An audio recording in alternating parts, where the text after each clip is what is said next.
사람들은 살아가면서 자기가 원하는 것들이 있어요.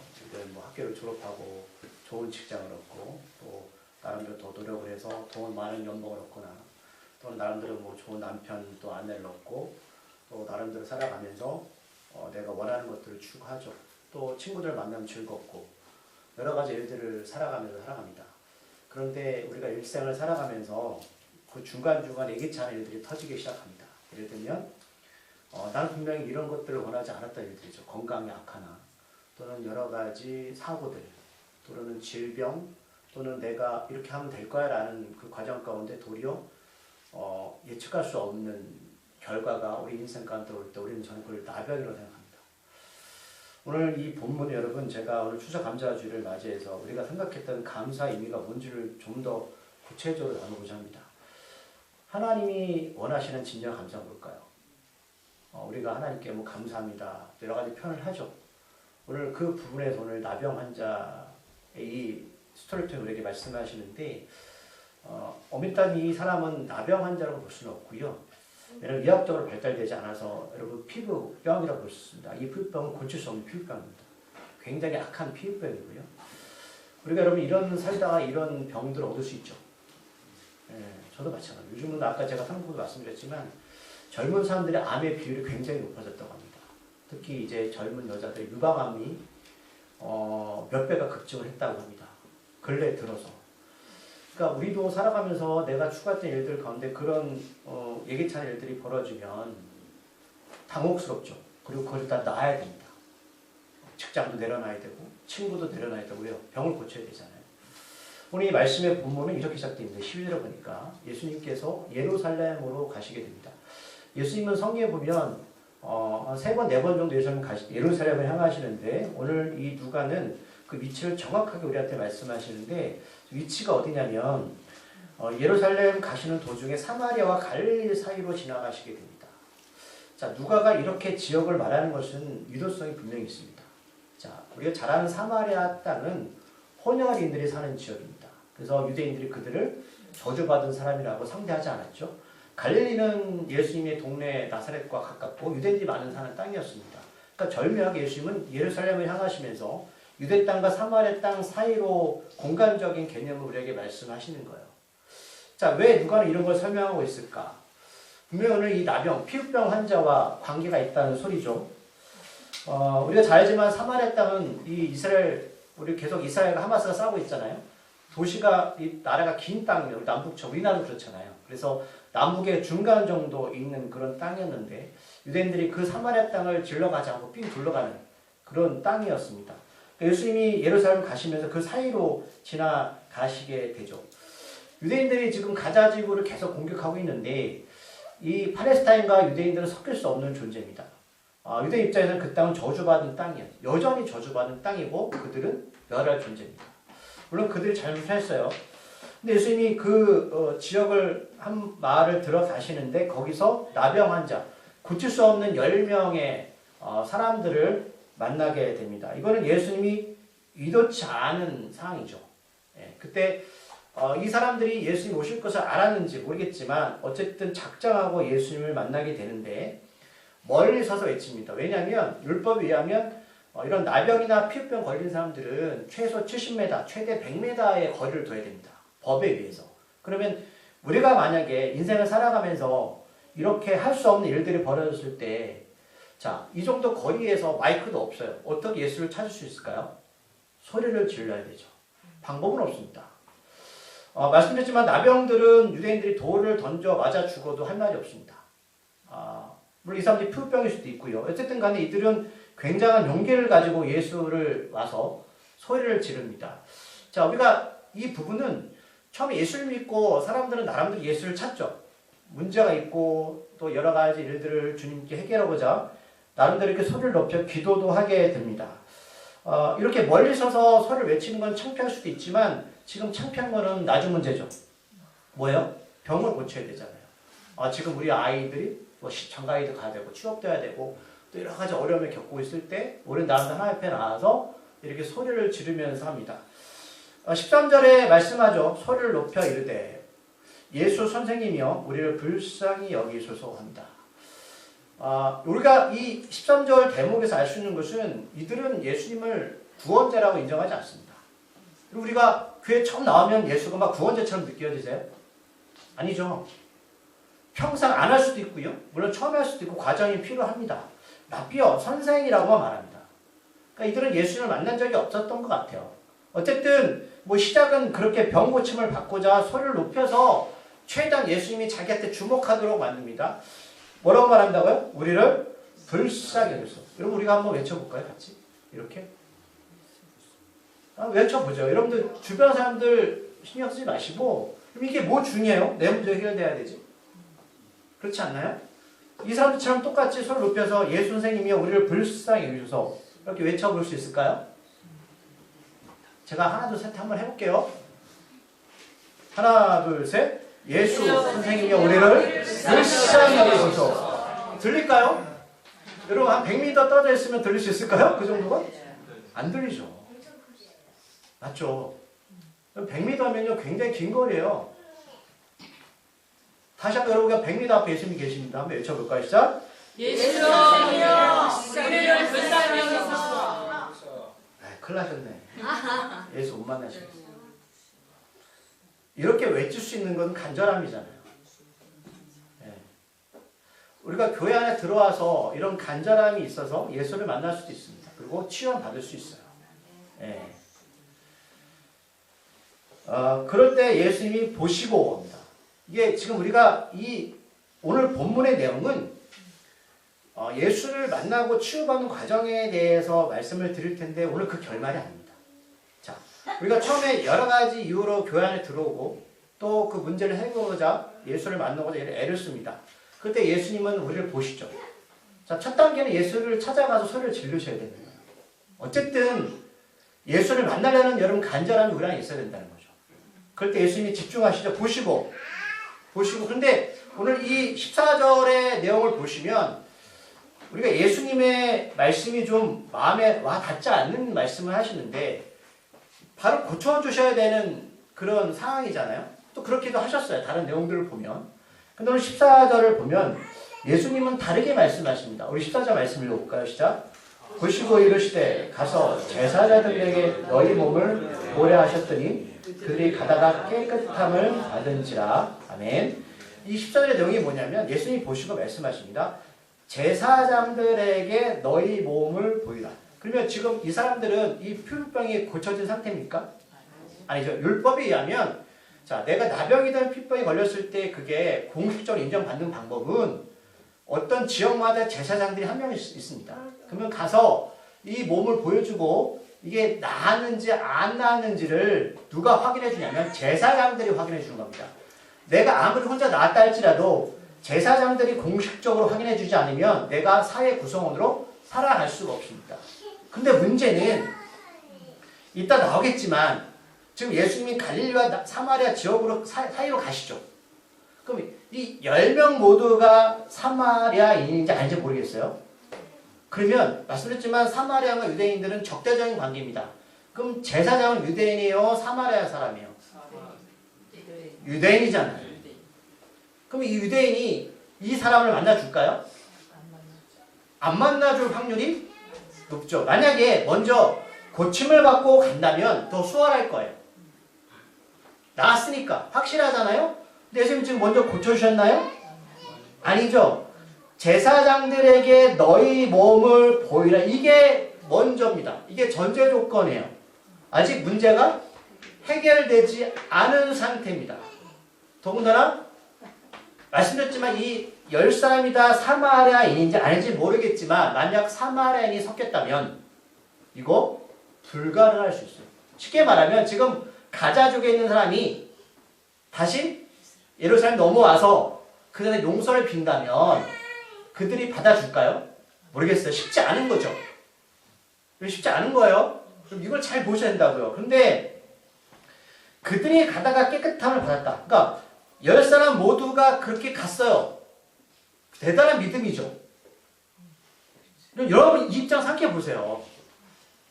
나은 상태에서 가는 게 아니라 도중에 그런데 내가 도중에 가면서 나을 거야. 이게 있었나요? 이런 말씀이? 전혀 없어. 아직 미지수라고요. 내 삶이 어떻게 진행될지를 모르는데 그냥 하나님께서 가라고 하시니 그 말씀을 믿고 간 거죠. 이런 사람이 우리 안에 있다면 믿음이 꽤 좋은 사람이겠죠. 그래서 깨끗함을 받았습니다. 근데 그 중에 한 사람이, 그 중에 10사람 중에 한 사람이 자기가 나은 것을 보고 큰 소리로 하나님께 영광을 돌리는데 16절에 보니까 이 사람이 누구라고 나와 있죠? 사마리아 사람입니다. 말씀드렸지만 사마리아 사람과 제사장은 만날 일도 없고 제사장은 이 사람을 피부병 걸렸던 같은 유대인도 같은 입장이에요. 왜? 여러분 같은 전염병은 옮기게 되잖아요. 하나님이 이제 그렇게 만드신 거거든요. 그러면 더군다나 사마리아 사람이 이렇게 하는 것은 쉽지가 않아요. 자, 그러면 제가 여기까지 말씀드렸는데 오늘 제가 주제는 여러분 자 감사절인데 여기까지 하고 여러분 감사합니다라고 말씀드리면 감사하실 거죠? 아니에요? 이거 갖고 어떻게 본문 가지고 어떻게 설교하실 거예요? 감사가 뭐죠? 감사는 이렇게 문둥병이 나은 것처럼 내가 원했던 일이 이루어지는 게 감사인데 만약에 이루어지지 않으면 어떻게 해요? 속상하죠. 근데 예수 믿으실 거예요? 정말 감사가 나오나요? 전 묻고 싶어요. 저 자신한테 감사 잘 안 나올걸요? 우리가 솔직히 제가 이걸 계속 여러분들 신앙생활하면서 말씀드리는데 하나님 앞에 솔직해지세요. 아닌 건 아니에요. 그런데 오늘 주께서 우리한테 말씀하시는 거 내가 응답했다. 그래, 신앙생활하고 너 간절히 기도했고 내가 너희들의 소원도 들을 수 있어. 라는 일들이 우리의 삶가운데 일어날 수 있습니다. 믿음으로. 이렇게 할 수 없는 일들을 우리가 제사장을 찾아가서 가는 도중에 일들이 일어날 수 있는데 그러면 9명은 왜 감사하지 않았을까요? 다 잊은 거죠? 네. 여러분 잊을 수 있어요. 왜? 우리가 여러분 인생을 살아오면서 하나님이 이렇게 극적으로 해주는 거는 다 감사한 일이지만 극적이 아닌 것도 있어요. 아침에 일찍 나가서 운전대를 타고 화요일 마치고 집에 돌아왔어요. 그냥 평범한 일상이죠. 감사할 일이 있어요? 없어요? 별로 없어요. 왜? 다들 그렇게 사니까. 그런데 그렇지 못한 사람도 있어요. 생각해 보셨나요? 내가 오늘 직장에 나갔어요. 직장이 부도날지 안 날지 어떻게 알아요? 생각해 보셨나요?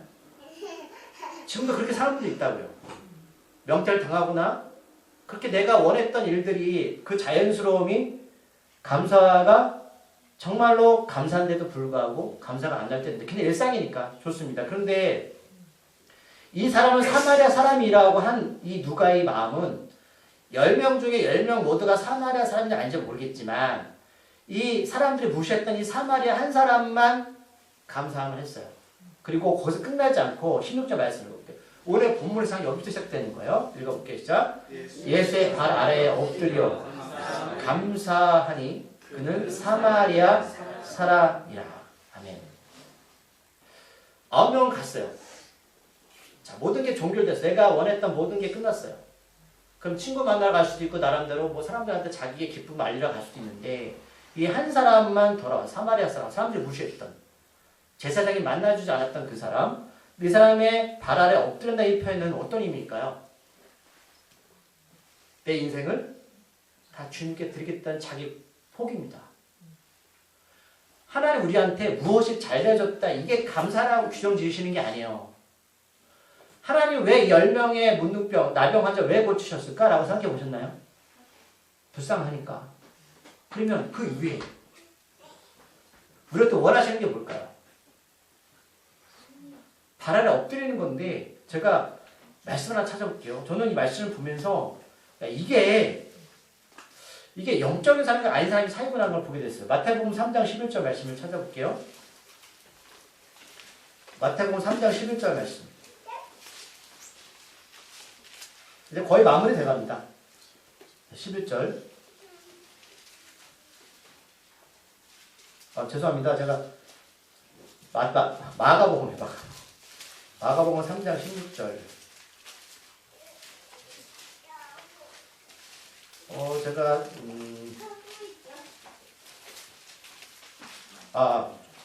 11절. 마가복음 3장 11절 말씀 찾으셨나요? 네, 같이 읽어볼게요. 시작. 더러운 귀신들도 어느 때든지 예수를 보면 그 앞에 엎드려 부르짖어 이르되 당신은 하나님의 아들입니다 하니. 아멘. 자, 이 말씀 하신 이유가 위에 10절에 있어요. 이는 많은 사람을 고치셨으므로 병으로 고생하는 자들이 예수를 만지고자 하여 몰려왔다. 육적인 거죠. 그런데 왜 이 사람들이 병에 걸리냐면 더러운 귀신이 들어서 그래요. 여러분 병 걸리는 건 바이러스, 죄 여러 가지 이유가 있어요. 귀신 때문에 들려요. 근데 더러운 귀신들도 어느 때든지 예수를 보면 그 앞에 엎드렸다. 귀신은 멸망받을 존재죠. 사단이죠. 근데 예수 앞에 엎드렸다. 왜냐하면 당신은 하나님의 아들입니다. 그러면 귀신조차도 예수 앞에 엎드려요. 그러면 오늘 이 피부병 걸릴 때 이 사람은 왜 엎드렸을까? 하나님의 아들이 누군지를 인정하는 거예요. 이게 오늘 말씀의 포인트입니다. 감사해요. 여러분 귀신들도 알아요. 우리가 수십 년을 교회 다녔는데 여전히 예수가 우리의 삶의 주인임을 인정하지 않는 건 우리 귀신보다 못한 죄입니다. 우리 육적으로 예수 믿는 거예요. 그래서 17절에서 예수께서 10사람이 다 깨끗함을 받았는데 9은 어디 있느냐 우리에게 물으시는 거예요. 너 못될 신앙이라며, 너 목사라며, 너 모르지만 내가 널 지금까지 지켜주고 함께 했고 예수 믿게 했다. 9명 어디 갔어? 목사님 하나님 저 교회 다니고 있어요. 그걸 물으시는 게 아니에요 지금. 그럼 정말 예수가 하나님의 아들이심을 믿고 계세요? 그분이 나의 예수님이고 나의 삶의 주인이고 내가 어떤 길을 가든지 그분이 나의 전능자람을 고백하고 살고 계시나요? 자, 18절 말씀 읽을게요. 이 이방인 외에는 하나님께 영광을 돌리러 돌아온 자가 없느냐 하시고. 이방인은 뭐죠? 유대인들이 아닌 사람들. 예수를 믿을 수 있는 조건이 안 된 사람들이죠. 그럼 오늘 핵심 구절 19절 말씀 읽을게요. 그에게 이르시되 일어나 가라 내 믿음이 너를 구원하였느니라 하시라. 아멘. 그러면 지금 우리가 생각하는 믿음은 10명이 다 고침을 받았으니까 이런 남들 믿음을 보였죠. 소리 질렀고 또 아직 고침을 받지 않았는데 가라 해서 제사까지 찾아갔습니다. 우리가 볼 때는 대단한 믿음을 생각하는데 지금 하나님 보실 때 진정한 믿음이 뭐냐면 육신의 병을 고침을 받은 게 믿음이 아니에요. 오늘 이 19절에서 그에게 이 사마리아 나병 환자 피부병 걸린 사람한테 이르시되 일어나 가라 내 믿음이 너를 구원했다. 이 구원은 어떤 구원을 말할까요? 영적인 구원을 말씀하는 거예요. 그러면 진정한 감사가 뭔지 아시겠어요? 우리가 교회 들어와서 이런 체험 저런 체험하는 거 중요해요. 그러나 그 체험을 주신 목적이 뭐냐면 예수님은 하나님의 아들이십니다. 예수님 우리의 구원자입니다라는 신앙 고백과 삶의 동반이 같이 오는 믿음, 영원의 구원이 우리 안에 이루어질 때 그게 바로 하나님 원하시는 진정한 감사라는 거예요. 그럼 9명은 어떻게 된 거예요? 병고침 받았죠. 그러니까 병고침이 영원합니까? 우리가 살아가면서 살아가는 여러 가지 어려움들이 있어요. 때로는 하나님이 이 기도에 응답 안 하시는 것도 있을 수 있어요. 왜 이렇게 하십니까? 그런데 하나님은 죄송하지만 어렵죠. 힘들죠. 저도 그런 일 바라지 않아요. 그런데 하나님 그걸 통해서 나를 낮추시고 낮추고 낮추서 우리의 믿음을 보고자 하는 거예요. 너 정말 나를 삶의 주인으로 모셨어. 나는 지금 이 병이 고쳐지면 예수를 영적인 구원자로 구원자의 메시아라고 인정할 것 같은데 아닌 거예요. 그랬던 것 같아요. 오늘 추수감사 주일을 우리가 맞이하면서 하나님 우리에게 이렇게 여러분들 손길을 아름답게 올려드렸을 때 하나님은 이 손길 드린 것도 감사하지만 왜 드렸을까? 구원해 준 감사. 그 믿음. 일어나 가라. 이제 어디로 가요? 세상으로 가서. 마지막으로 그럼 주께서 뭘 원하실까요? 가서 예수를 전하라는 거죠. 네가 경험한 나를 전하라. 그래서 오늘 이 세 가지 질문을 이렇게 답할 수 있는 거예요. 자, 이 이방인의 믿음은 어떤 믿음이었는가? 랍비라고 10명이 똑같이 소리 질렀고 병고통 받았지만 인격적으로 예수를 자신의 삶의 구원자로 믿는 믿음을 말해요. 두 번째, 이 구원 어떤 구원인가? 피부병이 다 나았으니 영적인 구원을 말해요. 세 번째, 일어나 가라. 그 자리에서 이 사람은 어떤 역할을 하기를 바라는가? 자기가 경험한 예수를 복음의 사명자로 살게 바라시는 거예요. 하나님 우리를 부르셨죠. 여러분들 모르겠어요. 저도 받은 게 많은지 적은지 모르겠지만 여러분 마찬가지예요. 여전히 문제가 있고 어려워요. 그런데 하나님이 최종적으로 우리가 원하시는 건 복음의 사명자 살기 원하시는 거예요. 그게 진정한 구원을 감사합니다. 주여 감사합니다. 오늘 하루도 내일도 주님 부르시는 그날의 장막을 벗어드는 그날까지 내가 예수의 증인이 되었습니다. 이게 믿음의 구원이었더라고요. 여러분 그 진정한 감사가 뭔지를 우리가 나눴으면 좋겠어요. 이제는 1년 동안 감사하고 하나님이 언제 우리의 생명을 걷어갈지 모르겠지만 그날까지 복음을 전하는 사명자 살기를 소망합니다. 기도하시겠습니다. 주여 우리의 삶이 때로는 하나님 보시기엔 연약하지만 교회에 들어오고 소리도 지러가면서 또 이런 치유와 기적도 체험했지만 과연 주 앞에 엎드리면서 귀신조차도 아는 예수님은 하나님의 아들입니다. 우리의 구원자입니다라고 고백하는 사람은 몇 명이나 될까요? 우리 믿음은 단지 여전히 육적으로만 예수를 구하고 있습니까? 아니면 영원한 생명을 구하고 있습니까? 그리고 그것을 구원의 감격을 감사를 맛보았다면 나는 정말로 세상에 나가서 복음의 사명자로 살고 있습니까? 우리가 여전히 그저 살아가는 이 삶이 예수를 믿지 않는 사람 똑같처럼 많은 것을 얻고 팔아 누리고 여기만 속한 사람이라면 우리는 여전히 나머지 9명 문둥병 환자에 불과합니다. 주여 진정한 감사의 의미를 깨닫게 하여 주시옵소서. 오늘 밤 우리의 생명을 걷어가시면 우리가 열심히 지었던 곳가는 누가 주인이 되겠습니까? 아버지 영혼을 소중하게 생각하게 하시고 아버지 영혼을 가치 있게 생각하게 하시고 우리 교우들의 기도와 우리 강구의 소리도 외면치 마시고 주께서 들어주시옵소서. 예수님의 이름으로 기도드립니다.